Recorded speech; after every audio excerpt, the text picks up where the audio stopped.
So I was supposed to create 5 videos today. 5. Have all the ideas fleshed out, ready to go, ready to shoot. I just have to sit in front of the camera and deliver them. And yet for the past 2 hours, I've been procrastinating and not doing anything, scrolling on Instagram, doing everything but the actual shooting of the videos that I have planned out, that I want to shoot, that I want to create. And I have more than enough time to do it because I'm on holidays right now. So there's literally no excuses. And I had the camera set up and everything ready to go right here. This is it. But I just haven't actually been doing it. And sometimes you procrastinate and it's easy to understand why you're procrastinating because you don't want to do the hard work of the thing. But in this case, it's creative work, it's fulfilling work, and I had no idea why I wasn't doing it. So I put my phone in the other room and I sat down and I asked myself, why? Why am I not doing it? Why am I not filming? It's the thing that I want to do, but why do I want to do it? And I came up with a few things which may be of value to you. Hey guys, Eamon here, and this is where I explore my creative philosophy. So there I was with no distractions. My computer was shut, my phone was in the other room, and I said to myself, why am I not doing the tasks that I set myself today? Because I set them because I wanted to do them, because it's my holidays and this is what I want to do, is create. And I realized that I was lacking the underlying meaning for creating. It's not that I was lacking it, it's that I had forgotten it. And I remembered what it is that I'm actually trying to achieve. And you know, the top level is that I want to spend my time creating because that's actually fulfilling to me. But then you dig a little bit deeper, and what does that creating potentially actually achieve? And that is to convey some sort of emotion, some sort of message to the person consuming that art, so that they might change their mind, so that they might take different actions in their life, so that they might improve, so that they might have a bit more of a positive outlook, so that they might get inspired to create themselves, so that they might do something that will positively change their life. And that was the thing that made me remember what it is that I'm doing. Because ultimately, what is the point of art? You know, you could say that you make music or you make videos or you draw paintings just to pass the time, or because it's fun. And they are all valid reasons, but I guarantee there's a deeper reason, that there's a deeper purpose that you are doing those things. And I would argue that at least one of those reasons is a non-selfish reason, is that you're doing it because you want to inflict an experience on somebody else, which can change their life.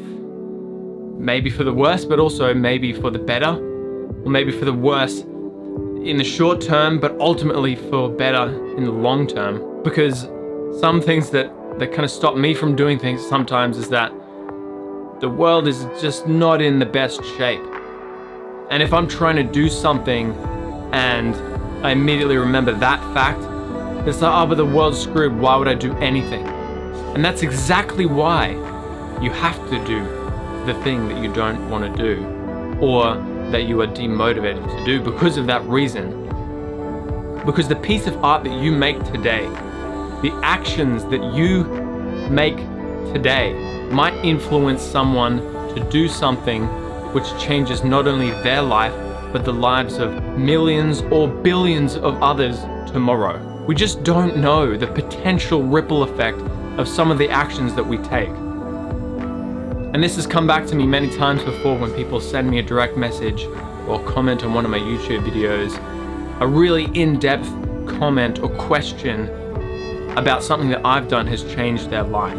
And it may be on a small scale right now, but it happens so frequently where you see people, they just blow up and it seems like they're an overnight success, but it's because they've been working non-stop, really hard, and they've pushed through the dips of ups and downs when they don't want to create, and they sit in front of the camera and they do the thing anyway. And it may not happen on the smaller scale, but also you never know who's watching. And the things that you do on the smaller scale might actually influence the people that do make it to the larger scale things, which make the bigger differences. What I'm trying to get at is, if you can pinpoint your underlying purpose for the art that you are trying to create, then it's going to be much easier to push through the barriers to actually create that art, instead of just sitting on Instagram all day Amen, and scrolling through nothingness, which is not going to get you anywhere, if you just remember that underlying purpose and the true potential of that art. Because another thing is there's so much art in the world that you might not even consider art because it's low quality, low effort, but it still makes the hugest of difference, you know?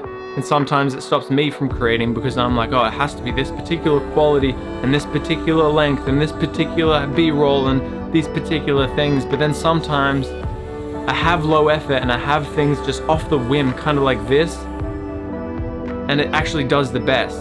Or it's the most fulfilling for me to create and potentially has the biggest impact. So I hope you've enjoyed my little rant here. Really, in short, this is to motivate myself to continue creating today. And you know what?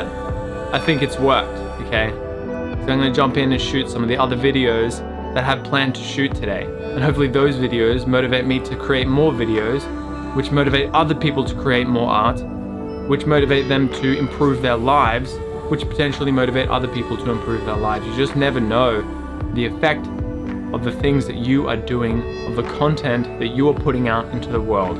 So keep creating, and thank you for sharing this short period of time with me. And I hope it's potentially inspired you to actually pick up something and create something, even if you don't have a purpose or an idea, just for the sake of doing it, because it might get you into the flow of doing the next thing, etc.